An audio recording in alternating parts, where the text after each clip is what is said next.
All right, we are live on YouTube. And we are live on Zoom.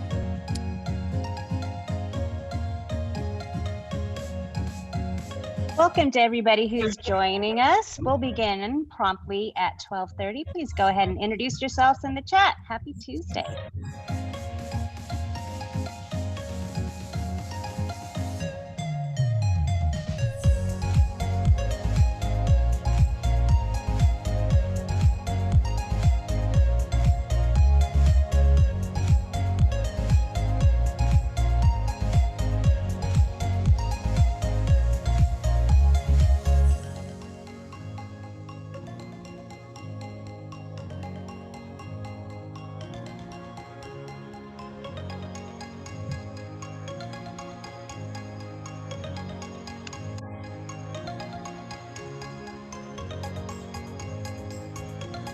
Welcome to everybody who's joining us. We'll begin soon at 12:30. Please go ahead and introduce yourselves in the chat in the meantime, and make sure to send it to all panelists and attendees.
Okay, we're going to go ahead and get started today. Fun to see lots of familiar names in the chat. Welcome everybody to our K-12 Online Teaching Academy. And we're super excited to have you here today. I'm Stephanie Eichley Chang. I'll be co-hosting along with Brian Chung Dooley from the College of Education here at San Jose State.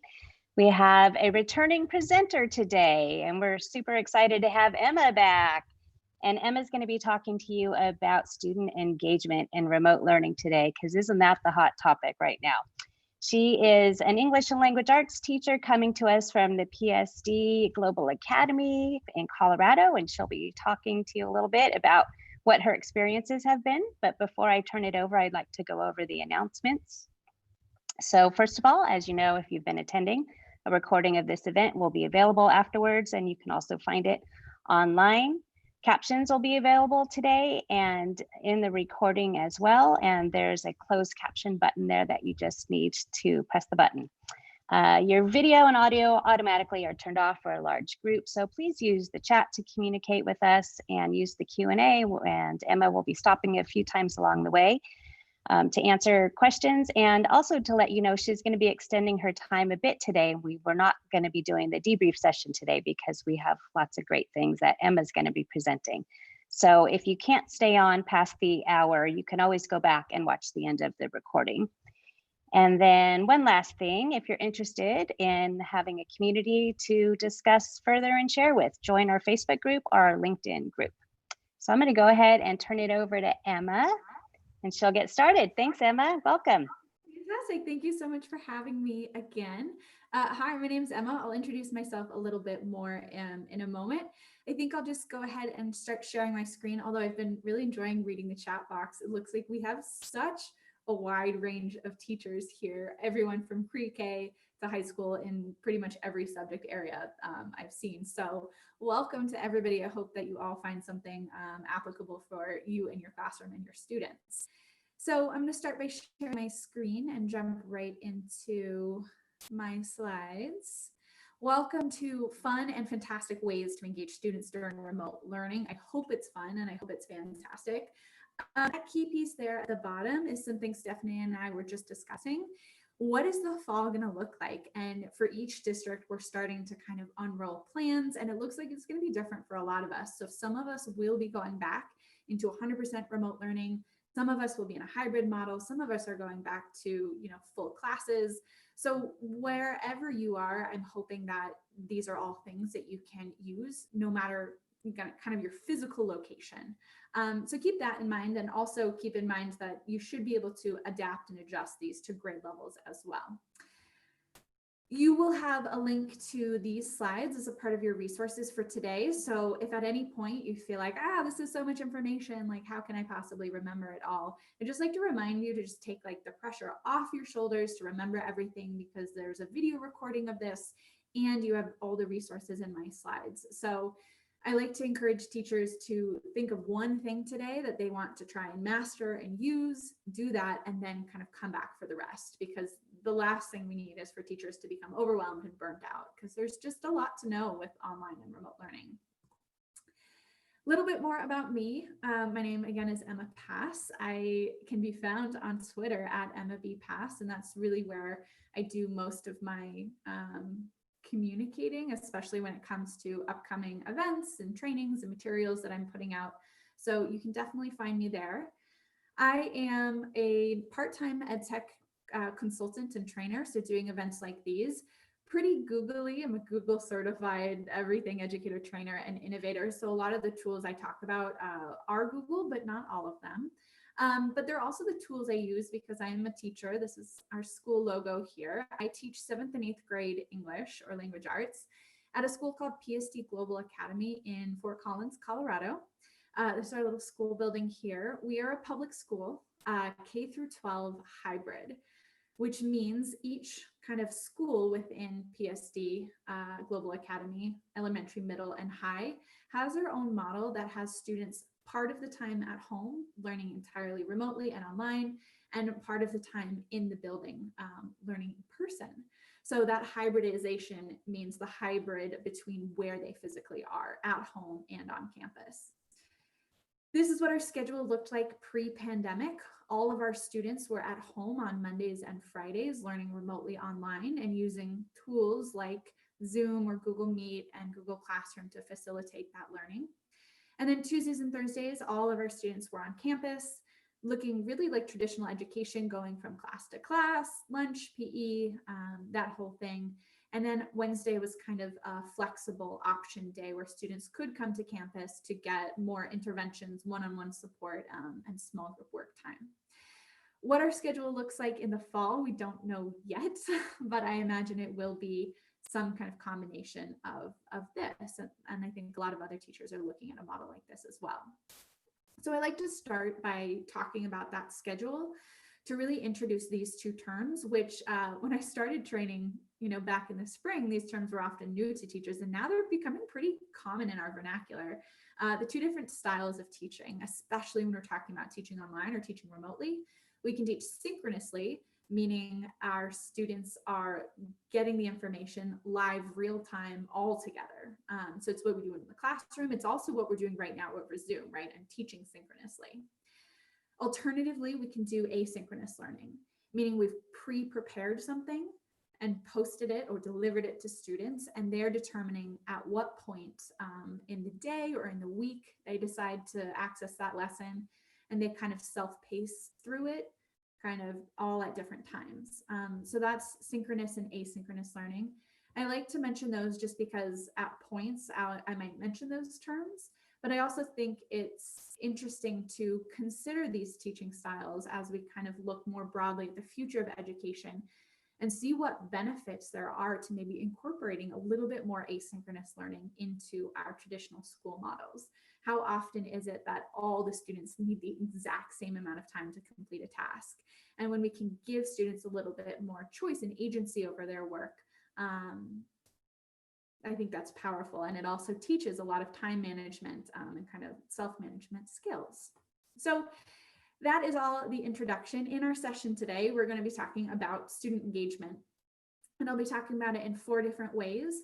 One, to create engaging virtual spaces for your students to show up in, how to start the year in a fun and engaging way, how to be engaging during your actual teaching, like delivering of content, and how to stay engaged, how to create community and culture, especially in this remote or online environment. My philosophy with student engagement is that when students are at home and working remotely, they have a lot more choice than they had before, right? When they're in the classroom, there's a lot of people managing what they do and when. When they're at home, there's a lot of distractions, and it's a lot easier to get onto TikTok for a while than it is to open up your Google Classroom. So the more engaging we can make our lessons, the more our students are curious or interested or excited to log on to our virtual spaces, the closer they are to doing that work. And that's kind of always my goal in remote learning. So we'll start by building that virtual classroom space. Whatever you are using, it's probably some version of what we call an LMS or a learning management system.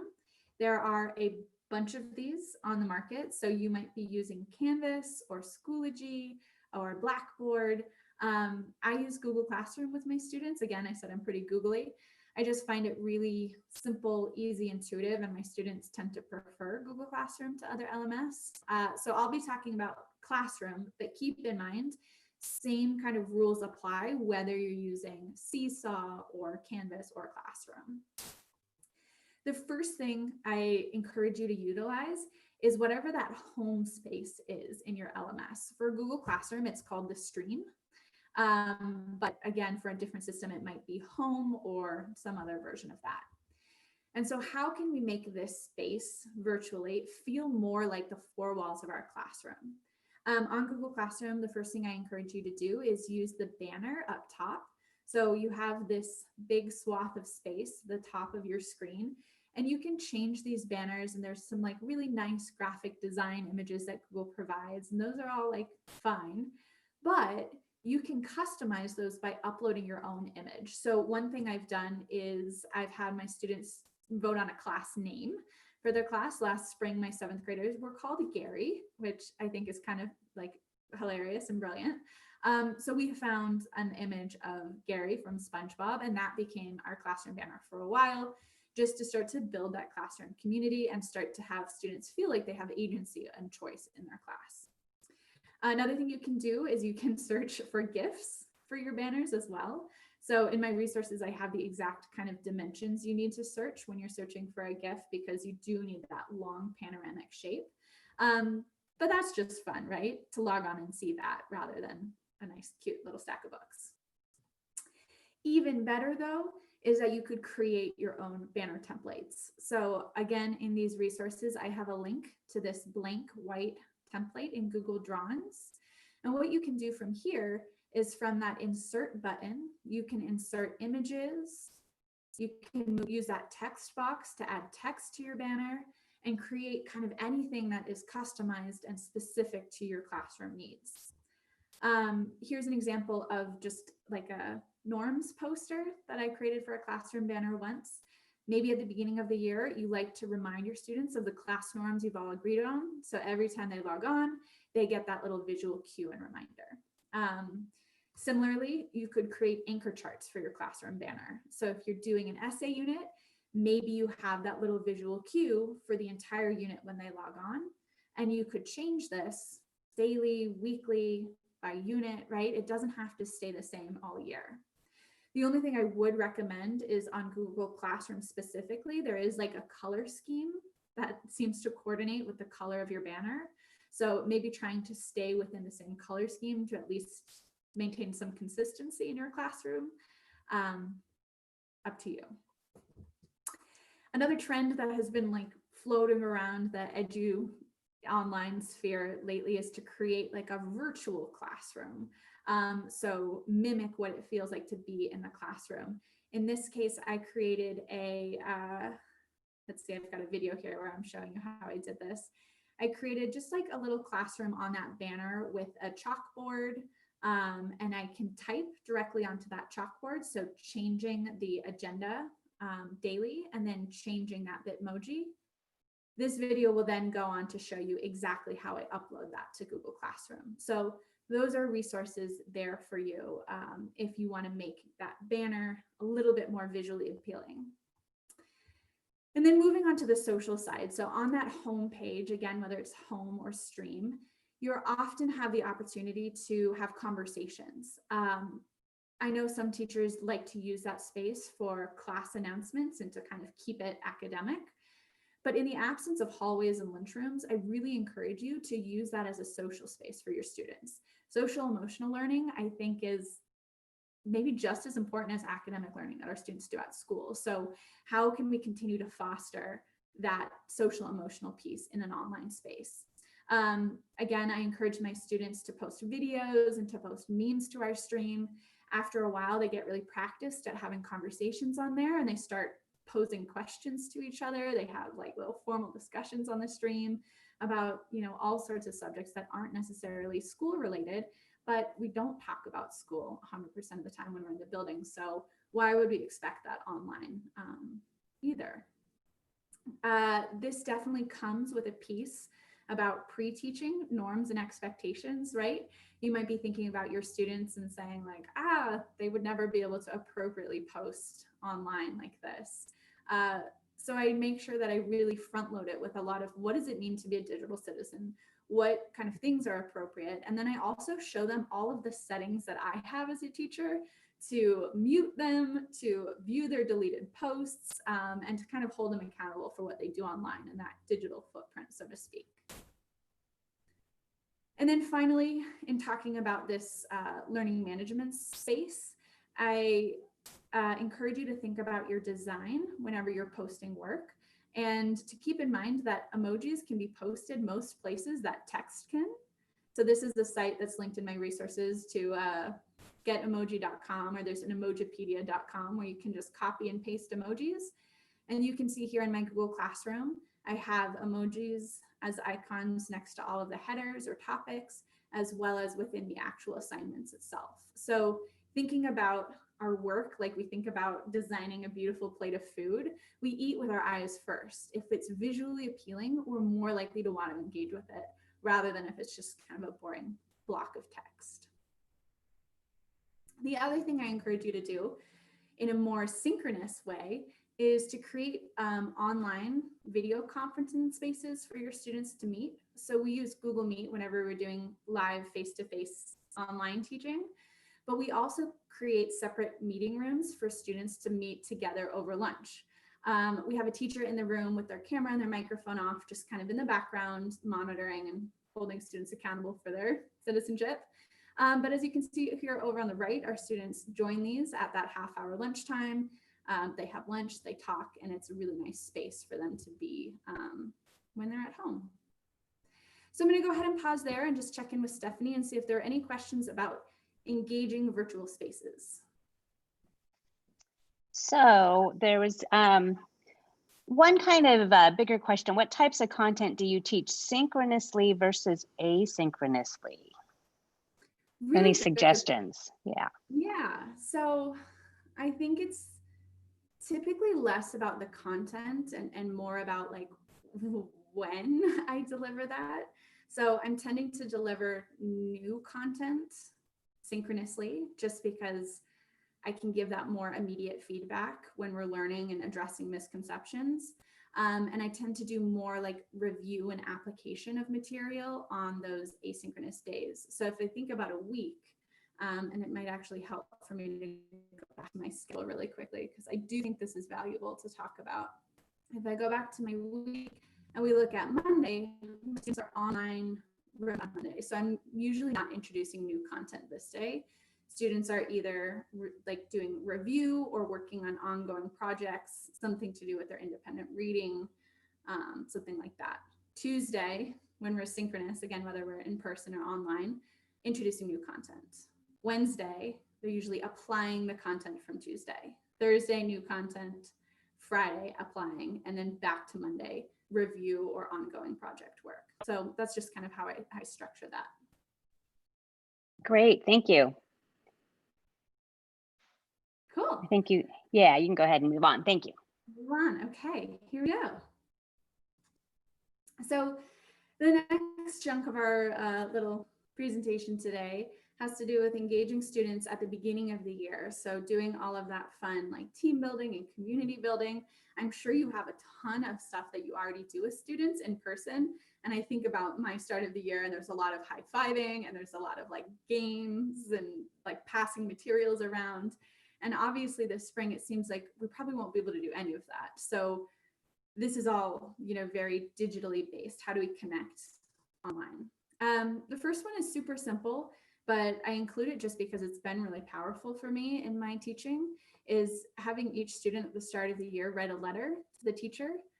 And I, as the teacher, writes a letter back to the students. I was skeptical at first, and the enthusiasm I always get from students at getting to write a letter to their teacher all about them is pretty powerful. They love it. So usually I have them do this on paper. This year, I might adapt it to email. I played with the idea of having them actually mail their letter, like sending them a pre-addressed envelope and having them mail it back. Not sure I'm going to be able to pull that off. The benefit of email is you're starting to practice that digital skill. And so the next time, they're sick for a day or they need to ask a question, email doesn't seem so foreign because they already have that practice emailing back and forth with the teacher. I do have a resource here for you, just a slide deck with how I introduce this to students. It's really basic in terms of like what letter formatting looks like, with your salutation and your greeting and your header, as well as some prompts that students can use but don't have to use as they write that letter. And some students, know exactly what they want to write and they go for it. Others get really inspired by these prompts. A lot like to talk about something they think is unfair or something that they've accomplished, and then they're usually kind of off and running with that letter writing. It takes a little bit of time to write those letters back. I've done it with 200 students before, so it is possible. I had to set a timer for myself and spend no more than, I think, 3 minutes on each letter back, but it can be done and it is worth it in building those relationships early on. Another lesson you might consider is having students create some sort of online material all about themselves. In this case, this lesson is designing a poster all about you. And even better than just this as an idea is the fact that this is in a pre-built video-based lesson in a website called Applied Digital Skills. So I'm just going to break out of my slides really quickly to show you this because I think it's a pretty amazing resource, especially for asynchronous learning. Applied Digital Skills is a Google product. It's a totally free website that has, I think, 120 video-based lessons. So as you can see, this is a lesson about designing a poster all about yourself. And you can go through and watch this video. So your students would go through, watch the introduction, and you can see he's demonstrating how to, on Google Drawings, add images, add text. And then he's talking about all of these different tools. And if you scroll down, you just have to click that next arrow to take you to the next part of the lesson. So again, really great resource for teaching students digital skills. And then there's a ton in here about like getting to know each other and team building. And the best part about it is all you have to do to share this with your students is grab this link up top, copy it, and then paste it to wherever you're sharing work with your students. So if you are doing that in Google Classroom, you could just paste that to your Google Classroom assignment. If you're using a hyperdoc, you could link it into a hyperdoc. You could put it on Seesaw. In our case, I could open up the chat and I could post it here for you. And that's all I would need to do to share that lesson with you. There's not even really a need to like log in or sign up. It's just super simple. So you could consider using this as an assignment to get students to start to share about themselves at the beginning of the year. Then, once your students create that poster all about themselves, they might want to share it with each other and start to talk with each other. I think it helps to kind of ease students in to connecting in an online environment, because when we're in person, it's a little bit more natural to be talking face to face. Whereas online, it can feel a little bit more intimidating to talk on video and unmute our microphones and record ourselves. So I like to kind of work up to that by creating materials that we can share with each other, and then maybe typing to each other in a space, and then maybe working up to the video. So the next thing I might do is have my students share either on Google Classroom in a question or on Padlet, and I'll look at both of those with you. A Google Classroom question allows you to, like the name suggests, post any question to your students. Could be a multiple choice question or a short answer question. The power of the short answer question is your students could post a link right into that text space. And then after they answer, they're taken into this kind of chat room style space where they can see everybody else's answers. And then they could follow these links and everybody could see each other's posters. And then they could come back here and respond to each other, reply and say, wow, I also like tacos, or whatever that is. So this is one really great way to start students having conversations and then also sharing with each other. Padlet is another great option for that. Padlet is a bulletin board kind of tool. And Stephanie mentioned that it's helpful for me to tell you when products are free or paid for. Padlet is a paid for product, but you get 5 free boards to use. I've never had to pay for Padlet because I usually just use those 5 free boards and then I tend to reuse them, maybe like wipe them clean of the material and keep reusing them. So I'm going to really quickly show you Padlet. Over here, this is what a Padlet board looks like when I've created a new board down here from my right-hand corner. And you can see right now, it's just a blank space because it's waiting for submissions. If your students came to this board, they would just have to click that plus sign in the bottom right-hand corner. And then maybe they're talking about this is the poster about me, or maybe we're sharing items from each other's room. They could upload a file. They could attach that link. So if you got the link from Applied Digital Skills, your students could post that right there along with their Padlet. I'm just going to exit out so I can keep showing you. They can search the web. So you could search the web for images, for videos. My students love to add GIFs to their Padlet posts, audio, right? You can really do a lot here to make it a little bit more engaging. But this feature I really love is the camera feature. So this activity is asking for participants to share one odd or interesting thing in their room. And there I took a picture with my monkey, and all I have to do is click save. And we can automatically start kind of connecting face to face. So this is one of maybe 2 or 3 actual activities that I'm going to ask the participants live right now on Zoom to do with me. I'm asking you to share one odd or interesting thing that you have in your room. I encourage you to take a picture like I did, and you can even write to me a little bit more about it here. Or if you really are like, I am not in a picture taking mood right now, you could additionally search the web for a related image. So I could maybe search for a red monkey here and then tell me about that. So I'm just looking to see one odd or interesting image that you have in your room. I'm going to share that with you through the shareable link. As you can see, I clicked that share button, and all I have to do is click this little link button here that says copy link to clipboard. That's been copied, and now I'm going to go to our chat box. Yeah. All panelists and attendees, good.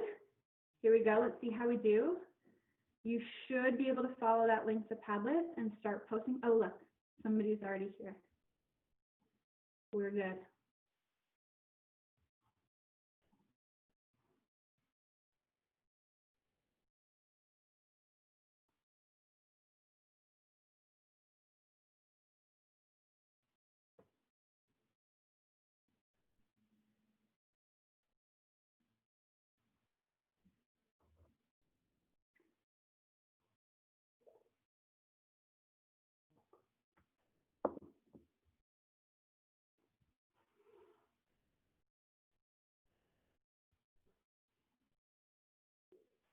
Fantastic. And if you're just watching the Zoom, if you're not participating, you might see that whoever's posting most currently is appearing in the top left-hand corner, and then everybody else is kind of being pushed down to the bottom. So my post will be at the very bottom right. And I see, oh, somebody has that monkey. If that's true, I think you need to turn on your camera and actually take a picture of your monkey. That's amazing. Somebody has like a group pencil holder. I love that. I'm seeing, I don't know what that is, but it looks like a little, maybe a Japanese icon. I like that. This terrifying little goat scream. We've got, ooh, another monkey. There's a theme. We've got yoga mat. I've got one of those. I was thinking recently how interesting it would be if I could like show all my people in these sessions what like the rest of the room looks like, because you're seeing like a blank wall, but there's a lot more going on to that. Someone's got a bike in their room, a very cool painted rock. I love that. A water fountain. I'm guessing Anna's outside. Some good gifts, some really good dogs and cats. All right, if you are still posting to Padlet, feel free to keep on posting because that's fun. I see the hammer of Thor. I think that's what it's called. Oh, somebody has a Bitmoji classroom. All right, I could spend all day here, but I'm going to keep going just in the interest of time. So Padlet is a great way to start connecting with students and building that community. And again, going back to this kind of lesson idea I have your students post to that Padlet a poster about themselves or a bunch of facts about themselves, and then hold them accountable to making sure they learn all of those facts or they read all of those posters by then playing a Classmate trivia game. This is a theory. I haven't done this yet with my students, but I think it's going to work, and this is what I'm planning to do in the fall, is after they make their posters and learn about each other, I'm going to take one question from each student and create a trivia game for them to play on a site like Quizzes or Kahoot or Gimkit. I think we played a little round of quizzes in my last session, so you can always go back and watch that video. And there's links in the notes to these websites if you want to learn more about how to play like really fun, interactive online review style games. What I'm planning to do is have my students fill out this Google form. And I can show you that here. There is a link to this to make a copy for yourself. So you're more than welcome to use this exact form with your students. I'm going to ask each of them to create a trivia question about themselves based on what they put on their poster.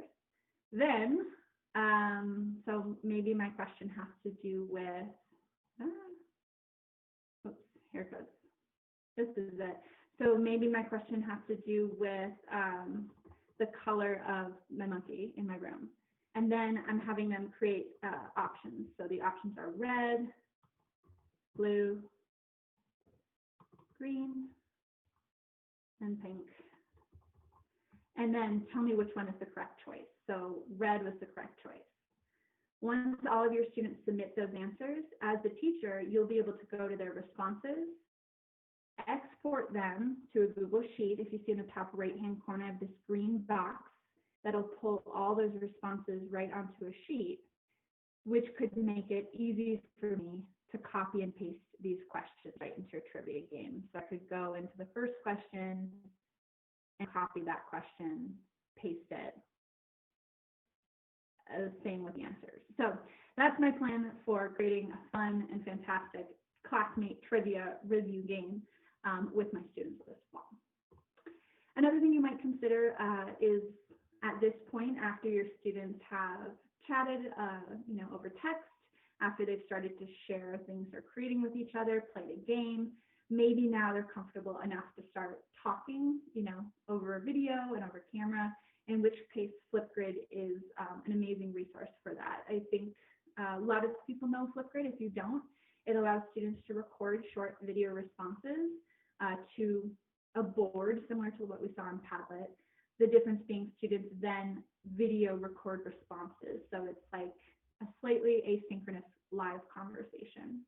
And another resource I have in these slides for you is a whole bunch of great community building questions that Flipgrid has provided. So you could consider doing a Flipgrid 2 truths and a lie game at the beginning of the year, or talk about the goals that you're setting at the beginning of the year. So this document is also linked into the resources to help you create community questions.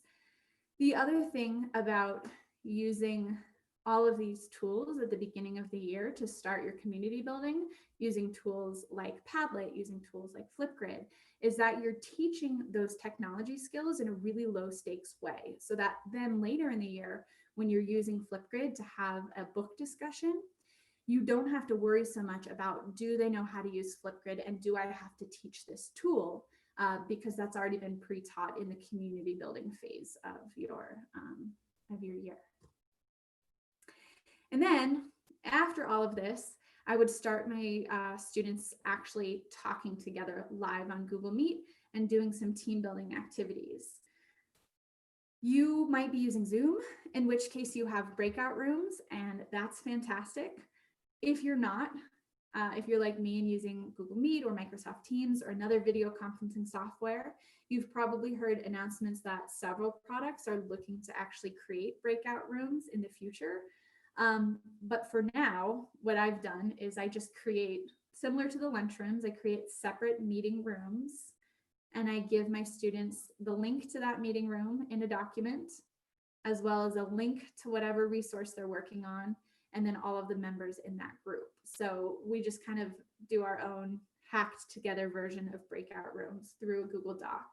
And this was really, really successful for us in the spring. Almost every live online class we did teams and breakout rooms, just because it's hard to have a conversation with 30 people on Zoom or on Google Meet.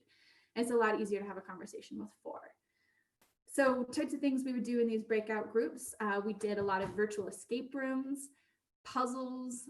We had debates when we were doing our unit on persuasive writing. We did book club meetings over Google Meet groups, and then lots and lots of just small group discussions. This is an example of that virtual breakout room that I had my students do in groups. I actually do several of these over the year because I just think they are like tremendously fun. And my birthday wish this year for my husband was that he create one for me. I did that, I think it was just last week, and it was fantastic. So big fan of virtual breakout rooms or breakout rooms in general. In this case, using a Google form over here on the right-hand side, making the question required, and using what's called response validation. So your students have to type in the right word or the right number in order to move on to the next place. So that's kind of like the room students are breaking out of. In this example, I sent my students to start their breakout room. They were getting in a getaway car. The question was, how many red cars are in the lot? They counted those. The number 4 took them into the next part of the breakout.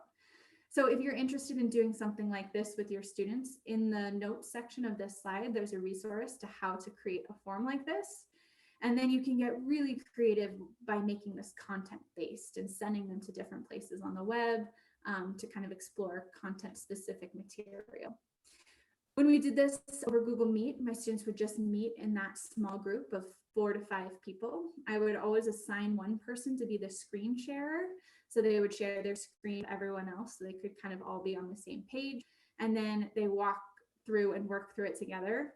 The very last page of the Google form has a code word that they need to come back to our whole class Google Meet and tell me in order to escape. And that's kind of the fundamentals of a group escape room. Another applied digital skills lesson, I mentioned that platform earlier, Applied Digital Skills, teaches students how to brainstorm in a group. So this might be a great lesson to use as well at the beginning of the year, just to start working on group skills and on brainstorming skills before you get into content. And that is part 2. Stephanie, what have we got?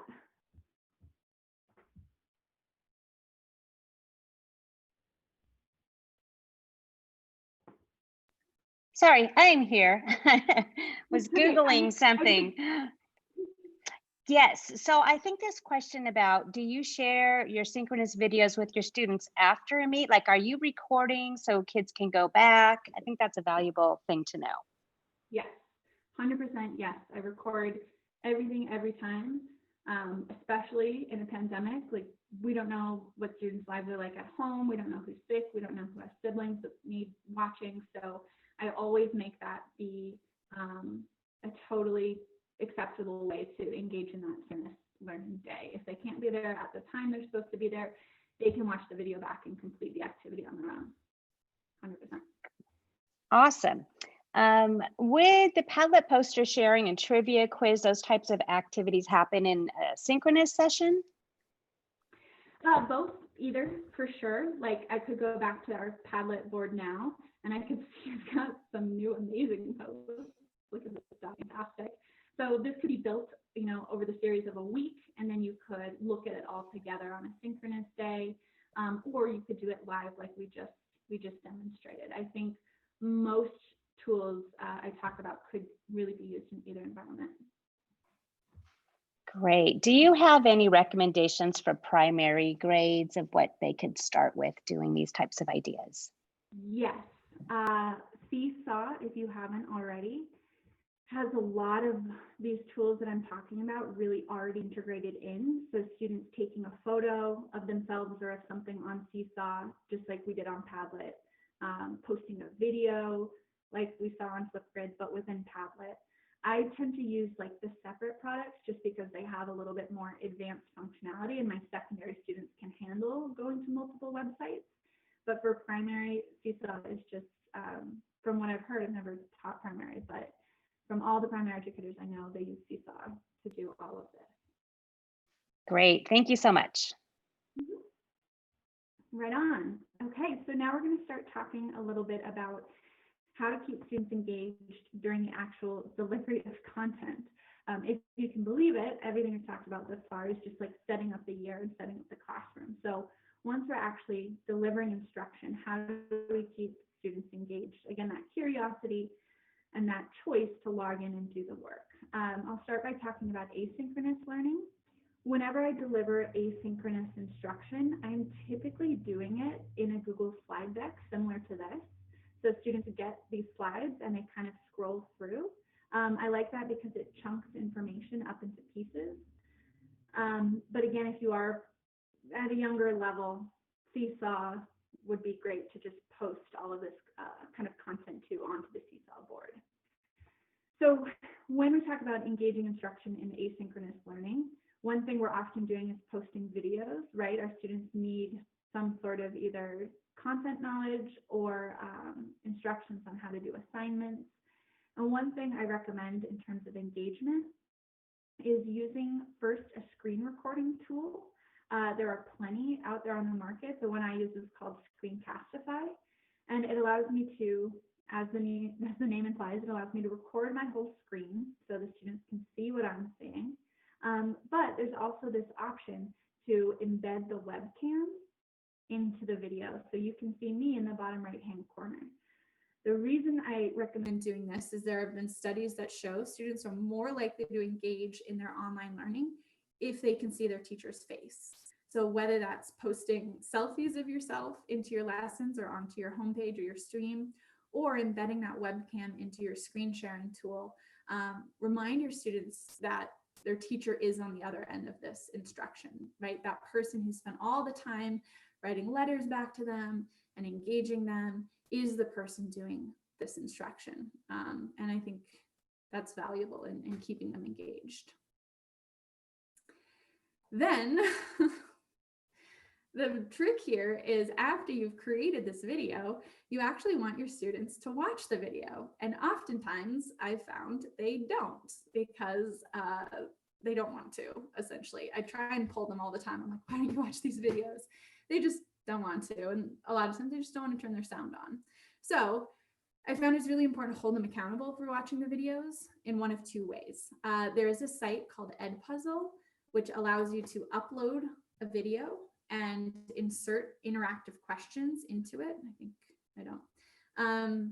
So the video will play, it will pause, and the student will have to answer a question.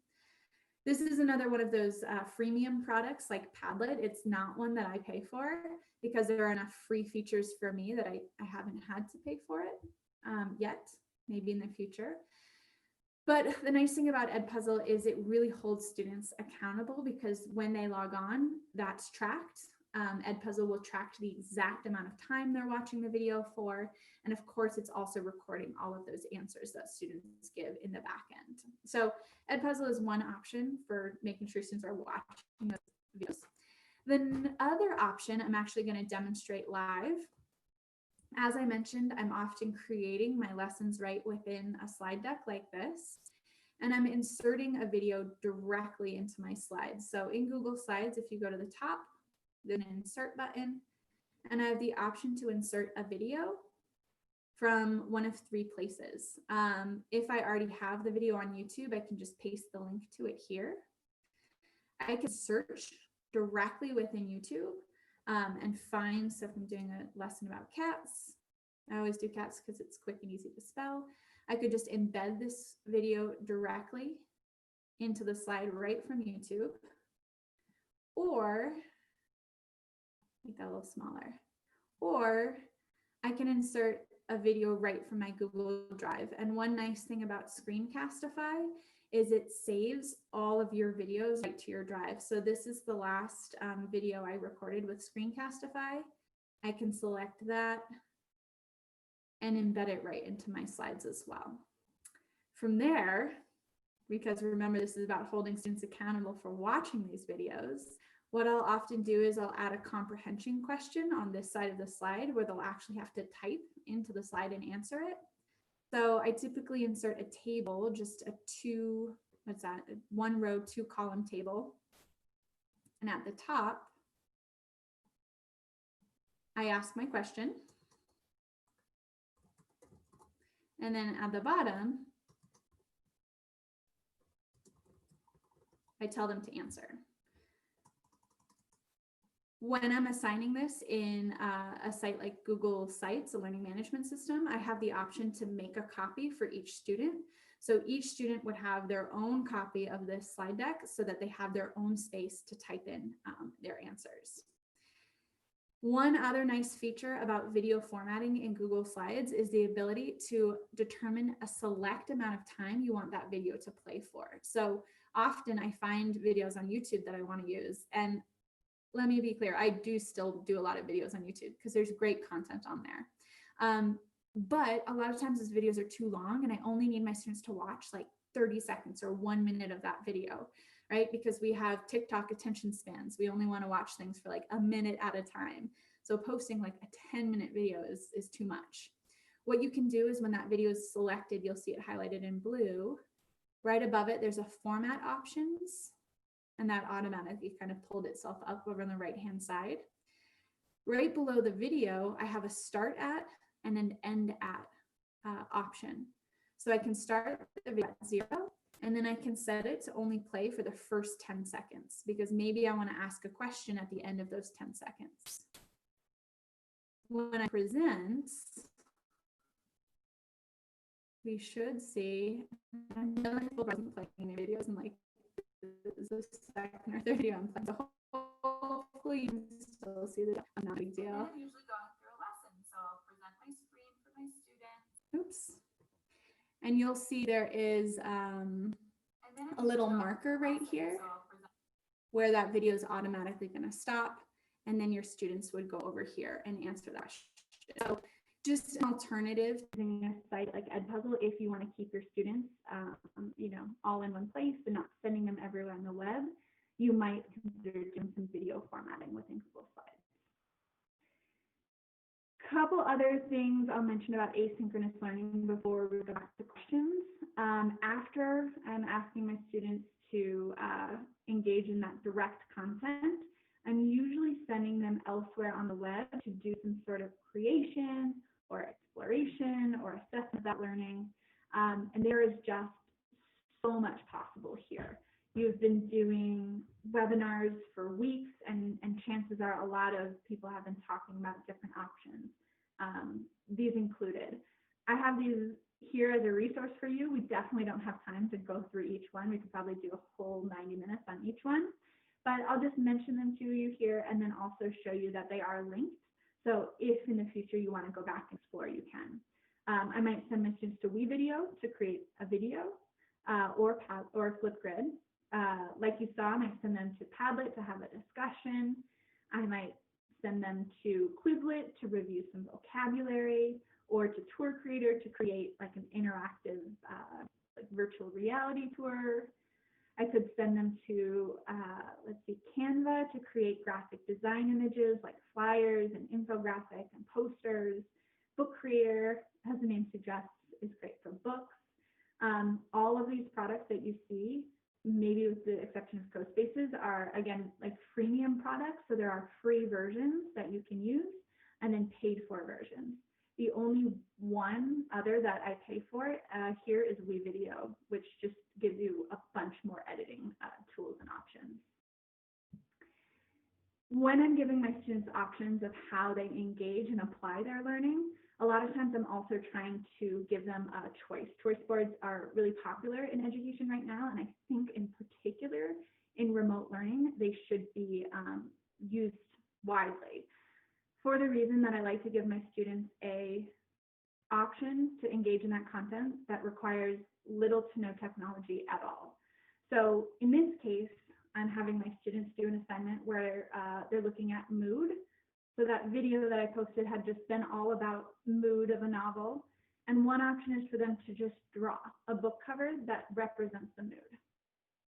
Then another option that they might choose that requires some technology, but maybe not a lot of technology skills, to create a slide deck with 5 images that depict the mood. And then finally, for some of my like higher achieving students and the ones who like to spend a ton of time like doing their work and editing and exploring, they could create a book trailer using WeVideo. Again, that depicts mood through imagery and music. I don't have to change my grading system for 3 different styles, because in all 3, I'm looking to see, can you represent mood?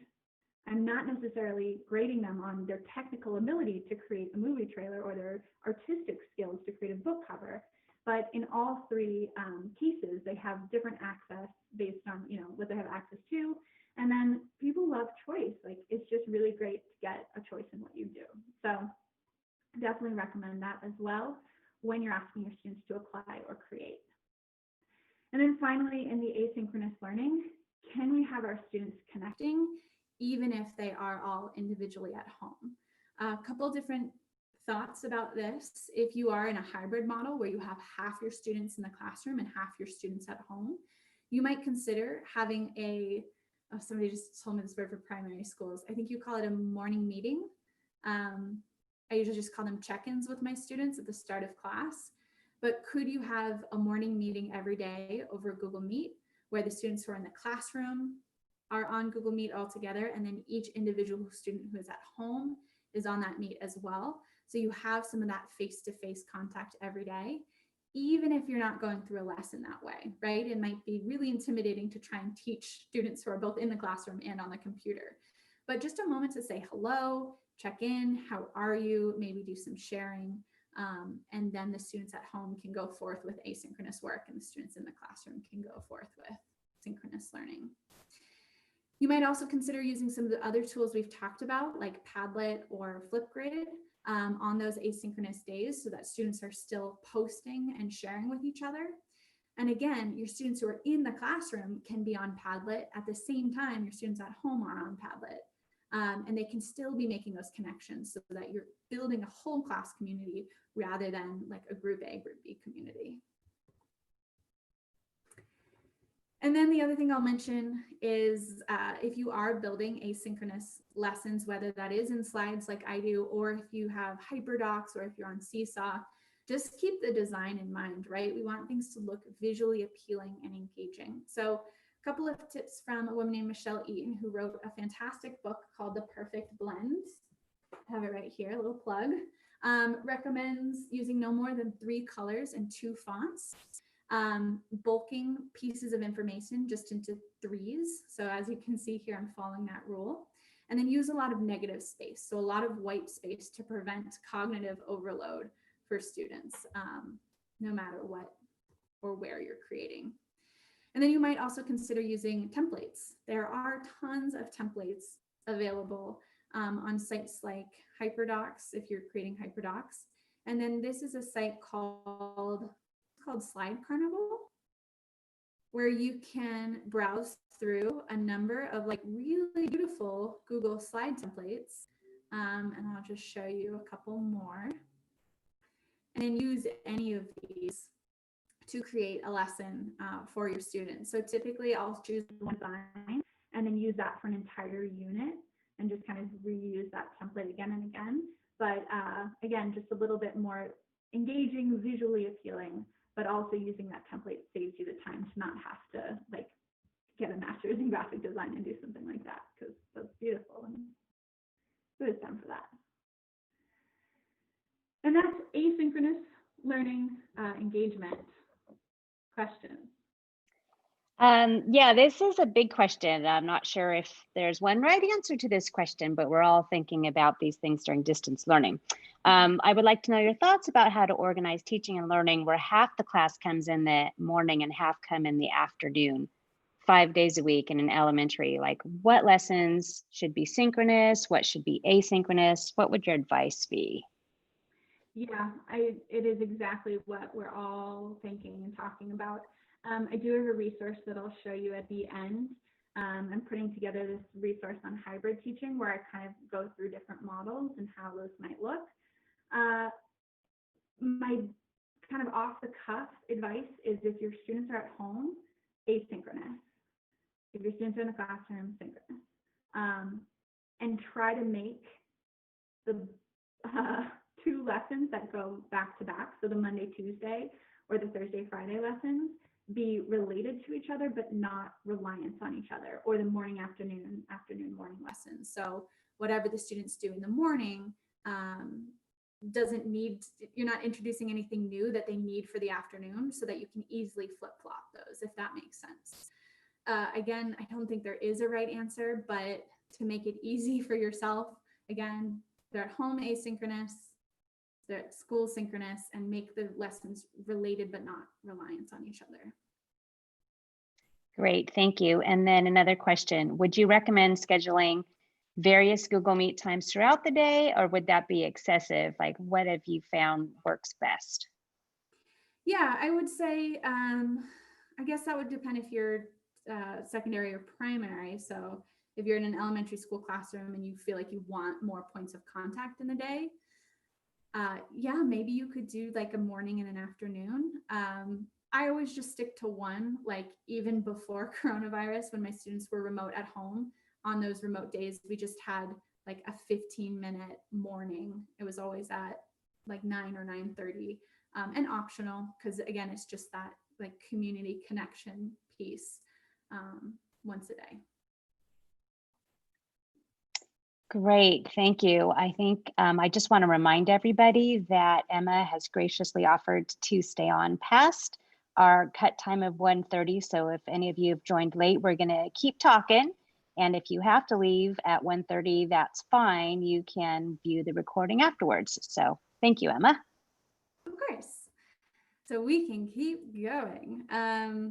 Next section is going to be talking about how you might engage students in a synchronous learning environment. Although we just talked about, chances are if you are in a hybrid model, that online synchronous piece is probably just going to be a check-in, like, hi, how are you? But if you are entirely remote, and all of us, I think, need to prepare for the eventuality that we might go back to entirely remote learning. So this next piece is keeping your students engaged in a remote environment. But I'd also say a lot of this applies just in general to teaching. I don't think it necessarily has to be specific, all of it.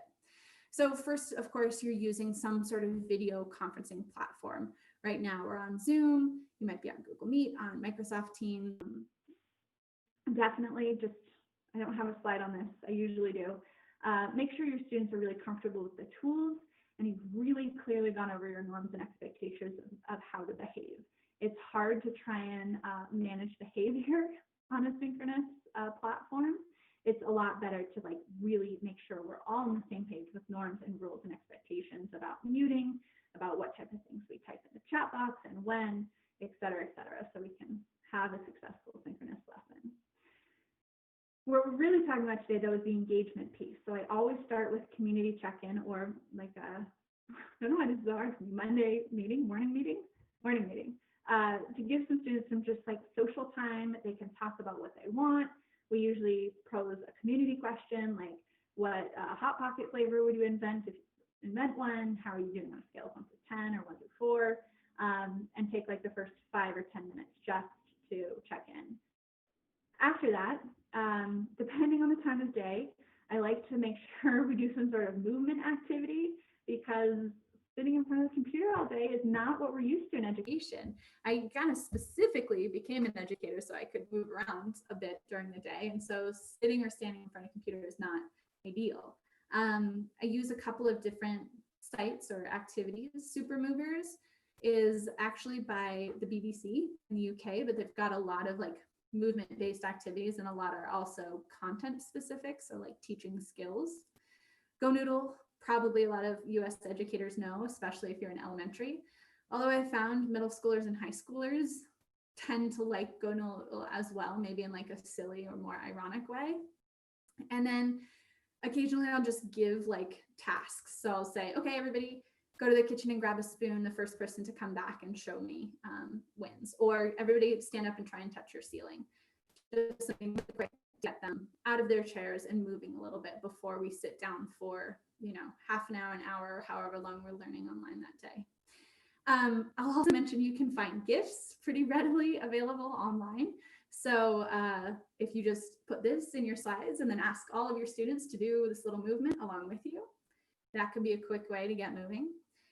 We also do breathing this way. So I find breathing GIFs online and I ask everyone to breathe in, follow along and hold. And at home, you should be doing this too because it feels great. Breathe out. And then there are also extensions you can use in your browser. This one is called Move It. And again, it's linked into the notes. This is free, totally free. And you can set it on any particular timer. So once an hour, if you want this to happen once during your lesson, or every 30 minutes or 15 minutes, it will give you a random movement exercise. So in this case, we're all moving our arms in a circle. And you could do this at home too, because chances are none of us have moved enough today. Then I'm trying to engage my students during the lesson as much as I can through that chat box. So sitting back and just passively watching is not an option for students. They have to actively be answering my questions in the chat box. And a lot of times they're doing activities, so they don't even really have an opportunity to sit back. Pear Deck is a pretty amazing tool. I am guessing if you've been to other sessions in this series, you've probably heard about Pear Deck before. If you have not, we don't have time to go through a full Pear Deck demo, but I highly recommend either finding another session in the series or tutorial online about Pear Deck. This is the other tool that our district pays for, and it's definitely worth it. So WeVideo and Pear Deck are the two that we pay for because their additional features are really worth it. On any slide that you have, Pear Deck allows you to add an interactive question. So in this case, I'm having my students do a check-in. And then over here on the left-hand side, you can see that check-in slide. And students will also see a text box where they can type their answers in. As the teacher, I have a back end where I can see all of my students' answers kind of like live as they respond. And I'm almost always narrating when we do Pear Deck. So I'm saying, oh, I watched The Office as well, and I love Harry Potter, et cetera, et cetera. Then this slide, I added an interactive element. So students were asked to drag and drop this heart into where they fell between synchronous and asynchronous learning. And you can see either individually how students answered, or in this case, I'm seeing all the answers together to get like a average. You can add slides here. So getting kind of a quick formative little bit of assessment, a formative assessment in terms of how much your students are understanding. And then finally in Pear Deck, I almost always do what I call an express yourself activity, where I give students 1 minute, 5 minutes is way too long. Is a little cut off, but I give them a totally blank slide and I use the drawing feature and they just get to draw whatever they want for a minute. I do this with kids, I do this with teenagers, I do this with adults. It's always fun to draw on Pear Deck. And then we end our section by coming back to the meat and looking at all of the drawings together. So 1 minute of express yourself. We'll also just quickly mention a couple of other really great Pear Deck features. Pear Deck is living inside my Google Slides as an add-on. So you will see, similar to how video formatting popped up on my right-hand side, now I have Pear Deck.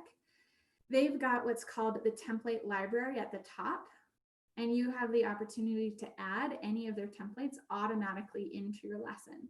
And so there are a lot of really great templates pre-built for you.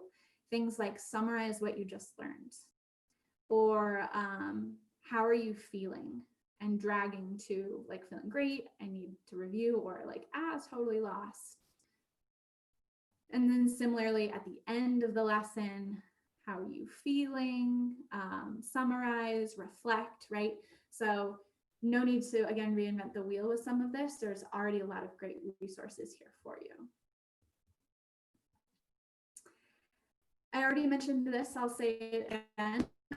Do a lot of work with synchronous online learning so that students can actually use their voice. It's a pretty hard rule that they need to stay muted in class when we're all together. So I try and give them as much opportunity as possible to get into those small groups, unmute their microphones, and kind of talk more freely. The other thing that helps me have discussions as a class, especially if I want to have a whole class discussion, I'm an English teacher. I'd love to do Socratic seminars. And so I was kind of boggled with, how do I have a whole class Socratic seminar online? There's a tool called Parlay that hosts online discussions in 2 different ways. They do asynchronous discussions, more chat room style, where you're typing and talking to each other. But they also have this live or synchronous discussion tool where all the students get a little tool at the bottom, and they click in when they have a new idea or when they want to ask a question, and their little avatar that you can see down here will kind of pop into the middle of the screen. So you as a teacher knows who wants to talk, and you can kind of facilitate that discussion. So I might say, looks like Taylor has a new idea. Why doesn't he unmute his mic? And then he'll talk, and then I'll say, oh, it looks like Oliver wants to build on that idea. So Oliver, why don't you unmute? And then this just helps me facilitate a whole class discussion over video calling, which can be difficult to do. So that's called Parlay. Again, it's another freemium tool. I've only used the free version so far, and it works great. And that is our second to last session. We have one more after this. Tiffany, were there any questions that came up? Yeah, this is a really easy answer, I think. Do your students have their video on the whole time when they're in class with you? It's actually maybe not such an easy answer. I have it optional. So some of them do, some of them don't. I think in our school in particular, we have a lot of students coming to our school because they have a lot of anxiety. So I don't try and contribute to that anxiety by making them turn their videos on, but I definitely encourage it because I like to see their faces. Great. During your experience with the hybrid schedule at your school, have you found that your students learning online were as successful as your students who were physically in your classroom? And I know these are the same students, so maybe the question is, were they as successful online as in person? It totally depends on the student. And obviously that's not as fun of an answer or as easy an answer as you'd like. I have some students, again, who are at that school because they're really high achievers and they can work through their work a lot quicker, and being, independent 3 days a week is really beneficial to them. So I have some students who do incredible work at home and do far more that they could possibly do at school. And then I have other students who are really, really hard to engage when they're at home, and it's just tough. So it totally depends on the student, but yeah, we do our best to try and provide each with the scaffolding and the life skills that they need to be successful at that at-home environment. Yes, definitely. Going back to the primary grades, if you know about this, can you share anything you know about how like the K-1 teachers Yeah. at your school addressed, you know, how long their students were online when they were at home asynchronously? Like what kind of resources did they use? Yeah. So there's definitely a difference between obviously the primary and the secondary, whereas the secondary students are a lot more independent and they can be they don't always, but they can be doing the work independently.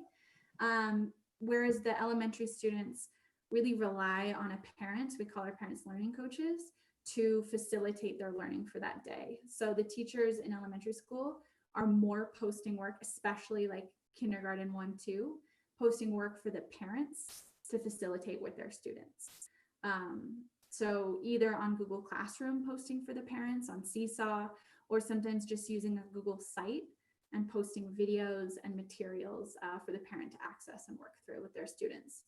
We have in the middle school, we try and limit our online time to 4 hours a day when students are online. So I would assume it's probably somewhere between 2 to 4 for elementary.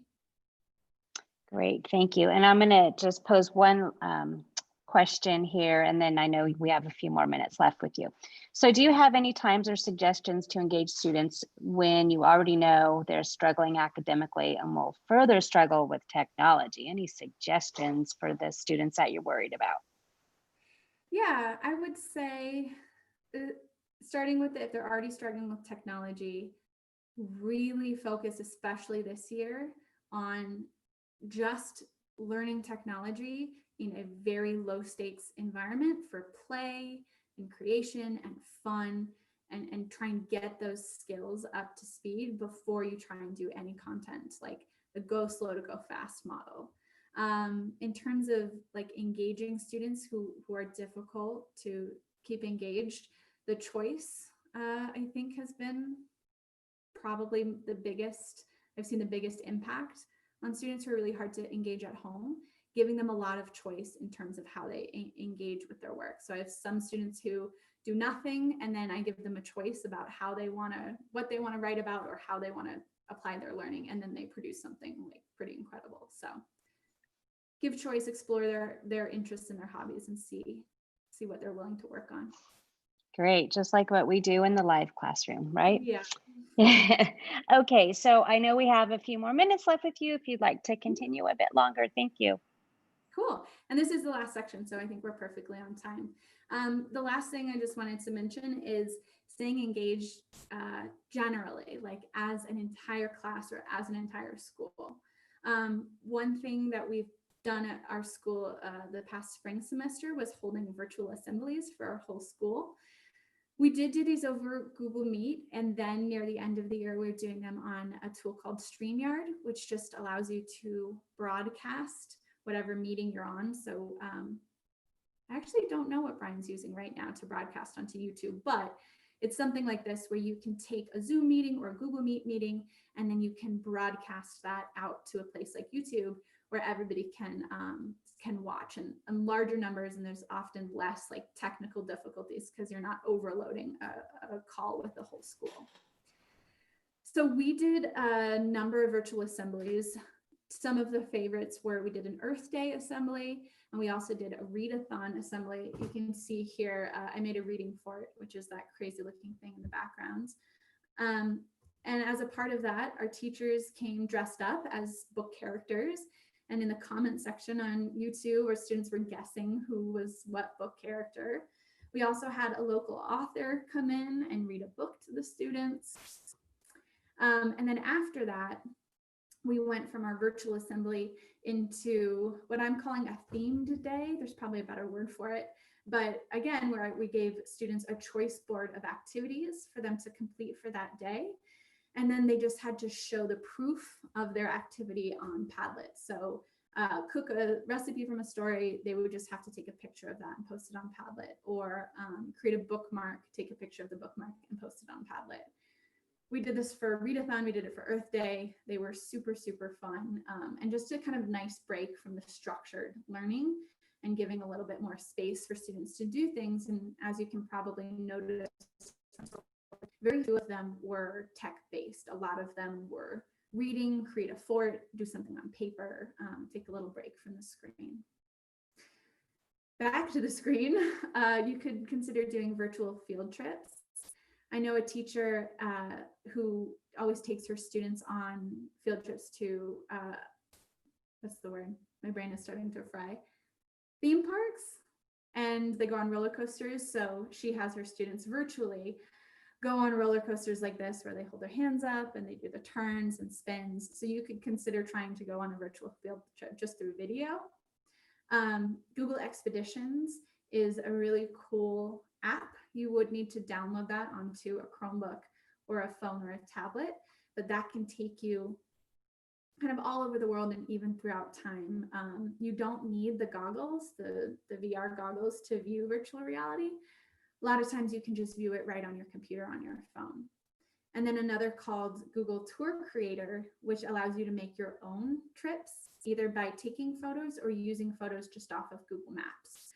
So this is an example of a tour I made in England, where students were exploring places that Sherlock Holmes went in his book, and you can overlay images on top of that. So here's an image of what the buildings would have looked like when Sherlock Holmes would have been there. And then finally, CoSpaces is your third or final virtual reality option. This one, I believe, is a paid for product, but very cool in that you're creating virtual spaces that are all animated. So you're not limited to, real world. You can create space or underwater or all sorts of these virtual reality environments. I use this with my 8th graders when we do dystopias, and they make a virtual reality dystopian place and kind of use the fundamentals of what we talk about within the novel. Another really fun kind of engagement activity we do using a tool we've already talked about is we have Spirit Weeks virtually. So we post just an image like this, where each day of the week has a different spirit associated. And then the students just have to click a link into Padlet, and then they post a picture of their crazy socks or hats or whatever that spirit day was. Then you might consider, even though you're making connections as a class or as a school, with technology, we're able to connect further than we ever have before, right? I'm in Colorado, you're all in different places in California. We can continue to connect with each other around the country and around the world.